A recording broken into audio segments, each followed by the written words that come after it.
Bonjour Olivia. Bonjour. Donc la lauréate en question, il s'agit de l'ICAN, qui a lancé une campagne internationale pour l'abolition de l'arme nucléaire, c'est ça? Et vous êtes allé à la rencontre de ces représentants en France, parce qu'ils sont là aussi Oui, ils sont là, ils sont basés à Lyon, parce que le 6 octobre dernier, le grand public a découvert ICAN, donc cette campagne internationale pour abolir l'arme nucléaire. C'est un regroupement d'ONG qui est présent dans 100 pays, dont le nôtre. Et leur plus grande victoire, ils l'ont obtenue cet été quand a été adopté à l'ONU un traité historique d'interdiction de l'arme atomique. 122 pays l'ont voté, parmi lesquels des puissances comme la Suède, le Brésil, l'Afrique du Sud ou encore la Thaïlande. En revanche, les 9 pays qui détiennent l'arme nucléaire, parmi lesquels la France, le Royaume-Uni, la Chine, les États-Unis et la Russie, le rejettent totalement. Ah, tiens donc, oui. Gros marchand d'armes. Le comité du Nobel, en attribuant ce prix à ICAN, prend position clairement en faveur de l'interdiction. Il s'agit donc bel et bien cette année d'un Nobel engagé qui divise. On va en reparler après. Mais avant cela, pour en savoir plus sur ICAN, nous avons rencontré ses représentants en France. L'un d'eux était aux Nations Unies au moment des négociations autour du traité et sera bien sûr dimanche à Oslo.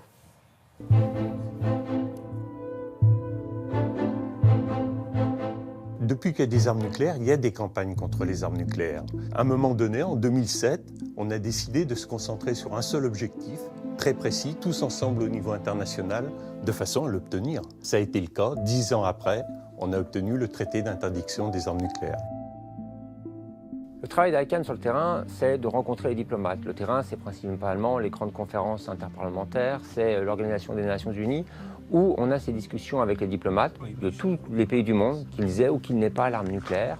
Les arguments les plus forts, c'est de dire que nous sommes avec une arme de destruction massive qui aujourd'hui n'est pas encore interdite. Les armes biologiques sont interdites, les armes chimiques étaient interdites, et cette dernière arme de destruction massive était à part. Celle-ci avait un statut privilégié d'une certaine façon. Le traité d'interdiction des armes nucléaires qui a été obtenu en juillet, les puissances nucléaires actuelles ne l'ont pas signé, alors qu'en fait, elles s'étaient engagées à travers le traité de non-prolifération de mener des négociations sur le désarmement nucléaire. L'irresponsabilité, c'est de croire qu'en conservant un arsenal nucléaire dans un bunker, celui-ci ne sera jamais utilisé, par exemple, pendant les 70 prochaines années.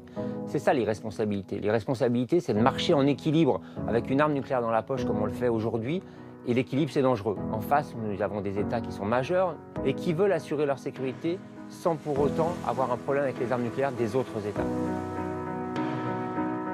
Il y aura toujours des guerres, malheureusement. Ce que l'on ne veut pas, c'est que cette guerre soit celle qui change complètement notre modèle de société aujourd'hui et qui vienne affecter l'environnement pour des milliers d'années. Alors on travaille sur les conséquences des essais nucléaires et on se rend compte que les populations civiles, comme les militaires qui ont participé à toutes ces expérimentations, ont été affectées. Et encore plus grave, leur descendance. Donc on voit bien que c'est une arme qui a un effet dans le temps et qui ne s'arrête jamais. Le prix Nobel de la paix nous ouvre certaines portes. C'est une volonté du prix Nobel aussi de nous avoir mis en avant, de nous permettre donc d'avoir une plus grande prise de parole. C'est la première fois qu'il récompense, j'ai envie de dire, à la fois un objectif et aussi une méthode, c'est-à-dire une campagne collective, et pas simplement des individus. Barack Obama avait été récompensé du prix Nobel suite à son discours à Prague pour l'élimination des armes nucléaires. Non, là on récompense aussi une dynamique, parce que c'est que par un travail collectif qu'on obtiendra l'arrêt des armes nucléaires. On se cache toujours quelque chose. Ce sera toujours compliqué d'abolir les armes nucléaires. Il y a eu l'Iran il y a 15 ans, il y a la Corée du Nord aujourd'hui, il y a 30 ans c'était l'Inde et le Pakistan qui posaient un problème. Il y a toujours une difficulté devant nous.